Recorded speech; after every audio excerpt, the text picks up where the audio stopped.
Discussion, I guess there were a few issues that came up. One is the notice. Any issues on notice, Manager Neal? If I could ask Mr. Brown to come. It's my understanding, Mr. Brown, that the letters that were sent out notifying the license holders of tonight's public hearing and public meeting were sent to the same address that we used to send their license renewal applications. Is that correct? That's correct. And they seem to have gotten those. So from our standpoint, the obligation is, do we send a letter?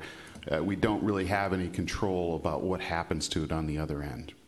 But in terms of were they notified? Yes, they were. They were sent letters that they have shown evidence of receiving at those addresses in the past.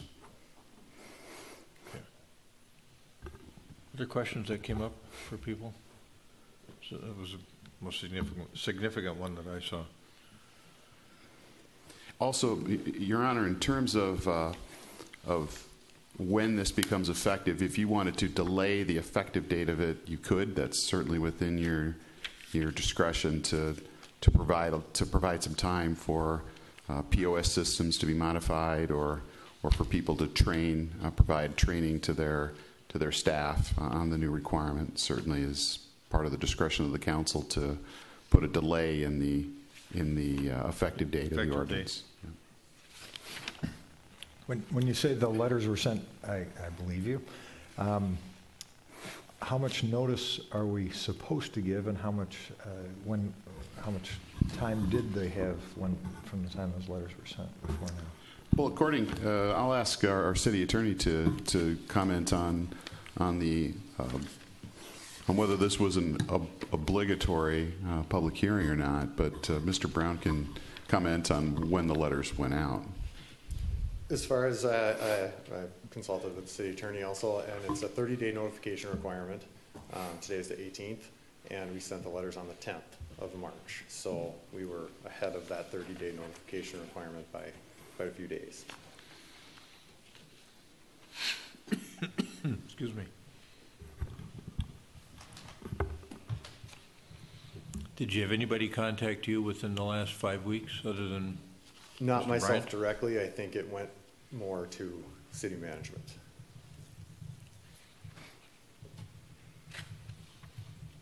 I did not. All right.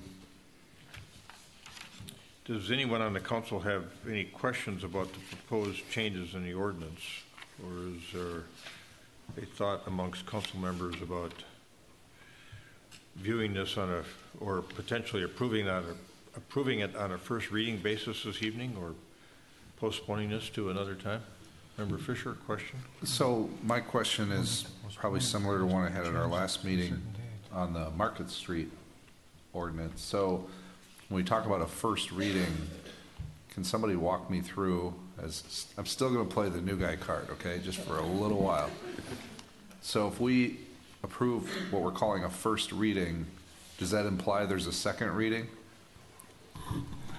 Mayor and members of the council, yes.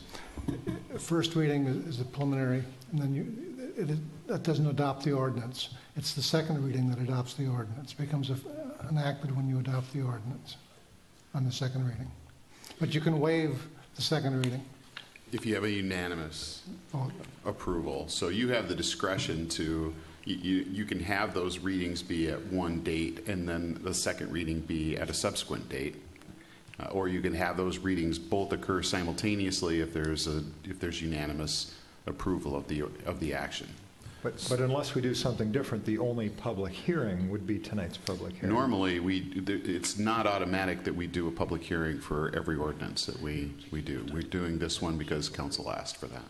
Right. So what was interesting for me on the Market Street, we did the first reading, and then apparently the second reading maybe was quietly done in a closet somewhere, right? I mean, you technically don't have to have another public event, right? Because in that case, it was a unanimous vote the first time. Director Milner. I can clear up the Market Street issue from last time. It was written as staff approve Market Street name change and waive second reading. So it was in the write-up. So there was a comment, I believe, by someone that We thought we had to come back for second, but it was in that language to approve it at once and waive that second reading. Mr. Mayor. So just a Member Sutton. few comments. First of all, I thank you to Mr. Brown and Dr. Schultz and Commissioner Sokol and everybody who stayed around. We're after midnight now. I know a lot of folks got an education in public process tonight. You probably weren't looking for it, but I appreciate that you stuck with this and that we got the perspectives, a broad range of perspectives, some in favor, some opposed, some cautioning. It's been an enlightening experience for me. I'm very persuaded by what the commission has come up with and the information that persuades me that we'd be improving the health of young people in our community. I also want to say that I appreciate the comments and the information that's been provided by those who are opposed. I will say that I don't think the issue is compliance by retailers. I applaud the fact that our retailers in our community are abiding by the law and doing so in a very conscientious way. The perfect record is that you can't do much better than that. But as I understand what we're trying to accomplish here, it really, the point isn't that we are selling to kids under 18. We're selling to kids over 18, and the tobacco is getting to the kids under 18. So the fact that the retailers are complying with our current law doesn't fix the problem. I also, and I just want to make sure, Mr. Brown, that I'm reading this correctly. As I understand it, the ordinance is about sales of tobacco or tobacco-related products, not consumption or use of those products. Is that right? That's correct. So we're focusing just on the chain of distribution here, and we're trying to alter that chain to accomplish a purpose that I think is a very worthy one. I am persuaded by the gentleman from Holiday who spoke on some of the mechanical issues, and so I'm willing to do a slight delay, whether that be 30 days after publication or doing 2 readings and then some delay. But I would move first reading. I guess what I would say is I'll move first reading of the ordinance with a second reading to be conducted at our next meeting, and then effective date to be 30 days after adoption. Is there a second? I'll second. Discussion? Member Fisher? I would say the best way to describe my journey in all of this, and I guess before I even say that, I just want to thank everybody for being here tonight and doing what you did to, and that goes for everyone in the room. I feel bad because I think we lost a lot of people that really wanted to be part of this as well. But my journey, if I could describe it succinctly, would be from going from cynical to skeptical to hopeful and now inspired. And it's been a series of, and I don't even know how many emails, but an enormous amount of emails. And I reached out to a lot of people that offered their expertise. And,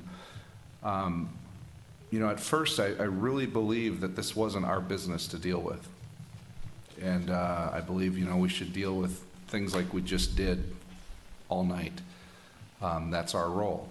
And I felt like this is the role of a state legislator and maybe federal, whatever. But what I learned through this process is that there are some things that we might have to start locally. And I think I've learned that we can actually make a difference for our young people.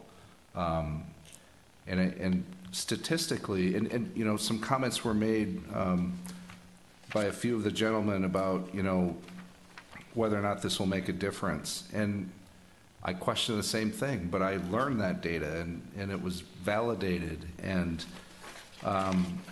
Mr. Bryant in particular makes a strong case about compliance, but in some ways he's making the same case that everyone else is making.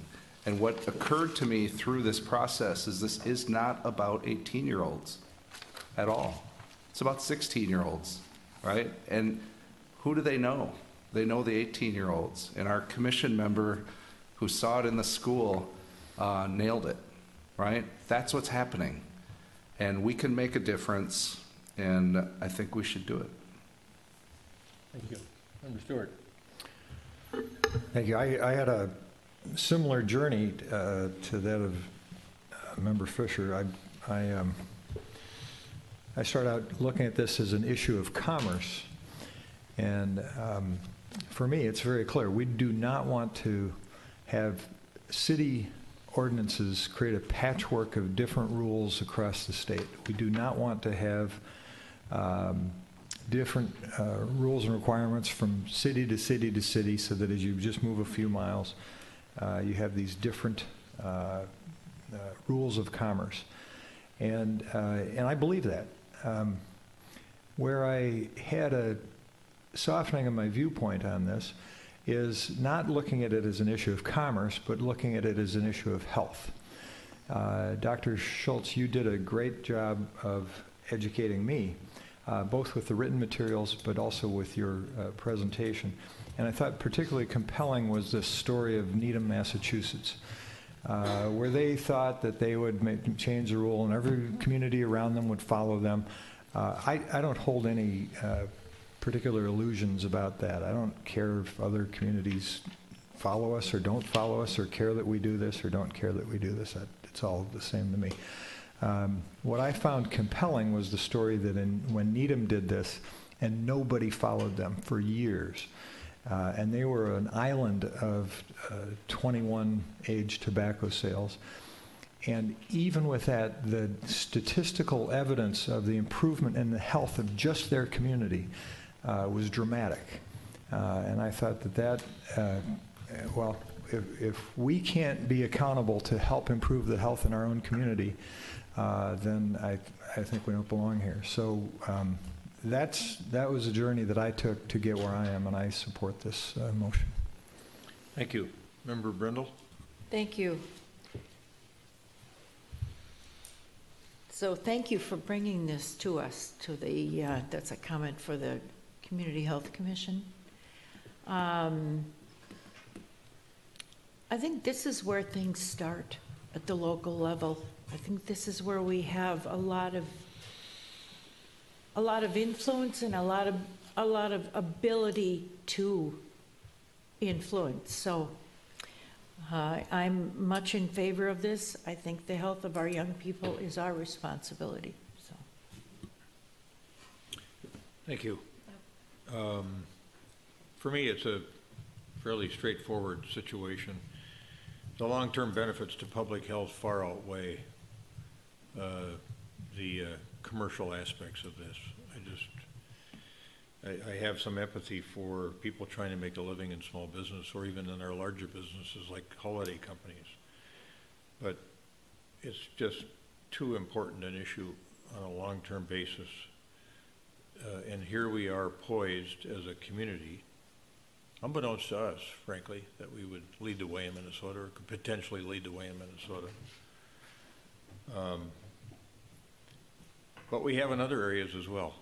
You know, to Member Brindle's point about some of this activity being grassroots that you think should have its origination somewhere else, maybe at the state legislature, maybe at the federal level. Well, think back to the U.S. Mayor's Climate Protection Agreement back in the mid-2000s. It wasn't a concern about global warming at the federal level that drove us to the Paris Accords and the Kyoto Protocol. It was local government, grassroots movement that changed how we looked at things and how we looked at this warming climate of ours, or the warming planet. So this, for me personally, fits right in the realm of things that we should be doing and things that we can do and where we can make a difference. And as Member Stewart points out, we've got proof from Needham, Massachusetts. And I'm sure if we looked at the data hard, including the article from Minnesota Medicine about the number of people we can positively affect or prevent, 33,000 plus young people in Minnesota from taking up smoking by changing the smoking age by 3 years from 18 to 21 and getting rid of that pipeline contact problem that we see proliferating that Ms. Sokol talked about. So I support it as well. I'm sensitive to the implementation issues in terms of giving people time. I'd actually give them a little bit more time, I think, than 30 days past the final approval, I think I'd be tempted to go 60 days, but, yeah, give them a little bit of time to make those system adjustments on their point of sale equipment. So, but Member Staunton, your motion, I believe. So I don't know if you want to take a friendly amendment for 60 days or a date certain, July 1st. So 60, I'd be willing to accept this friendly amendment for 60 days from the date of adoption, with the second reading being at our next meeting. Correct. And I'll accept this amendment. All right. All right.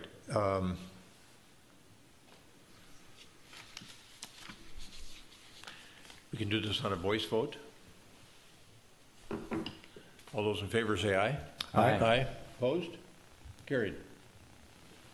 Thank you, everybody, for coming this evening.